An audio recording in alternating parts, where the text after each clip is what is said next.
Welcome sa Dries TV. Kung interesado ka sa ganitong news, huwag kalimutang isubscribe ang ating YouTube channel. Maraming salamat! Welcome back again sa ating YouTube channel mga kakimpaw, and sa update natin ito ang pag-uusapan natin ay tungkol sa mga importanteng kaganapan kina Kim and syempre kay Paula Avellino. Pero bago po ang lahat, maraming salamat sa inyong patuloy na pag-support at pagsubaybay sa mga daily update natin. Kaya naman bilang pasasalamat, narito po ang ilang napili kong komento patungkol ito sa naging previous update. Unang komento mula po ito kay Ginang Rosaywanami. Sabi niya, sobra kang hambog, sinungaling pa. Hindi ako avid fan kahit na sino mang aktor o aktres, pero bilang manonood, nakita ko mismo ang segment na inintroduce si Jericho sa Showtime to promote the movie. Hug, beso sa iba, pero pagdating kay Kim Chu, nilampasan mo lang at ang nakashock pa ay ang pag-got mo kay Kim nang wala. Wala lang, unprofessional.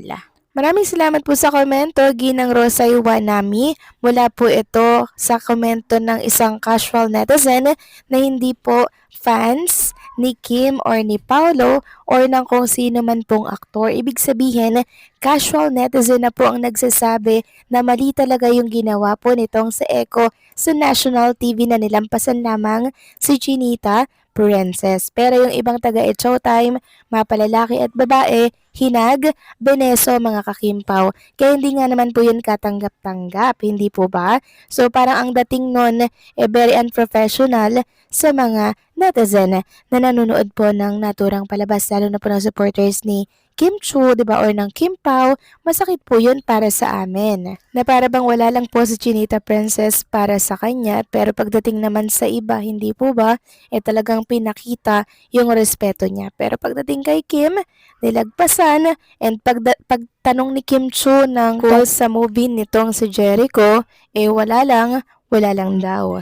Kaya ang resulta ng kanyang movie, wala lang din mga kakimpaw, kasi parang madalang po yung nanood. Kasi kung gusto niya pong suportahan siya ng mga tao at maging ng mga fans ni Kim and Paula Avellino, sana inayos niya po yung pagpapromote sa naturang programa na Showtime. Para nung sa ganun, hindi rin po siya nababatikos, diba? So maraming salamat po sa isang casual netizen na mula kay Rosay Wanami. God bless po sa inyo and mabuhay kayo. Next comment naman mula po kay Ginang Norma Dayag. Sabi niya dito, Dries TV, good evening. Wow, really, Jericho, you don't know what you did to Kim? Therefore, you are suffering from amnesia. Alibay mo lang yan to fade the way. Why you did to Kimi, Jericho, you cannot regain anymore. The image you built before, but now what you did to Kimi, then a big slap on you, your face now, for you are now enjoying the damage you had done to Kimi. Goodbye Jericho in your career. Magtinda ka na lang ng kaldero sa US. Anyway, marami ka namang investment. Why don't you produce your own movie together with Jay as a star of your movie? Suggestion ko lang. So maraming salamat sa komento, Ginang Norma Dayag. Yes, tama po kayo dyan na hindi ba alam ni Jericho yung kanyang ginawa mga kakimpaw? Bakit parang nagkaroon siya ng amnesia na hindi niya daw alam yung ginawa niya, hindi niya daw alam na ganun pala daw yung pagtanggap niya kay Chinita Princess, na para bang inosente siya mga kakimpaw, no? So panoorin niya na lang ulit yung It's Showtime siguro, nang sa ganun, maalala niya kung ano ba talaga yung ginawa niya dito sa It's Showtime, na kung saan, bakit siya nababatikos dahil kay Chinita Princess. So maraming salamat po sa komento, Ginang Norma Daya, God bless po, and mabuhay kayo. So ito na nga, pag-usapan na natin mga kakimpaw, mga topic po na nakalap natin sa gabing ito. Tunahin na nga nating pag-usapan ng write-ups po ng Abante. Sabi dito, Kim Chu panalo sa endorsement, Kim Pao moments. Itinuring ng Kim Polandia na bless ang kanilang ludi na si Kim Chu sa mga kinakaharap nitong issue. Matapos umanong maapi si Kim sa paniniwala ng Kim Polandia dahil dinedma umano ni Jericho Rosales sa noontime show ang aktres. Dalawa naman daw agad ang lumapag na biyaya sa kanyang palad. Binanggit ng mga fani ang nakaraang live appearance ni Kim at Paula Avellino sa Kim Pao sa isang event ng iniendorso nilang fast food chain. Sinundan naman ito ng isa pang project ng Kim Pao nang masilip ng Kim Polandia ang tila commercial shoot para sa bago nilang endorsement. Hindi uli pumasok si Kim kamakailan lang sa noontime show nito at sa pagmamasid ng kanyang mga tagahanga, nalaman ng mga itong first day shoot nito sa isang bagong TVC.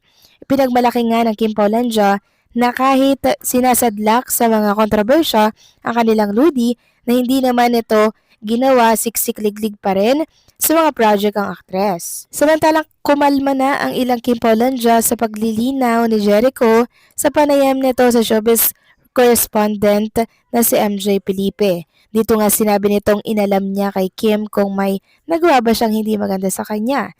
Nagkaroon ng closure ang issue at nag-congratulate pa si Kim sa movie ni Jericho at Ann Curtis na showing na ngayon. So kung may katotohanan man nga po mga kakimpaw na talaga namang nag-reach out siya kay Chinita Princess para alamin kung ano ba yung nararamdaman ni Kim Cho, di okay mga kakimpaw, diba?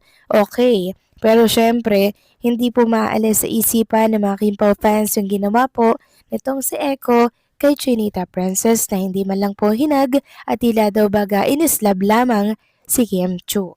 Samantalang next topic naman tayo, pag-usapan naman natin ang tungkol dito sa binaagi po ni Carlos Miguel sa kanyang social media account. So ito po ay edited picture ni Kim and Paula Avellino na kung saan ay nakasuot po ng pangkasal na damit.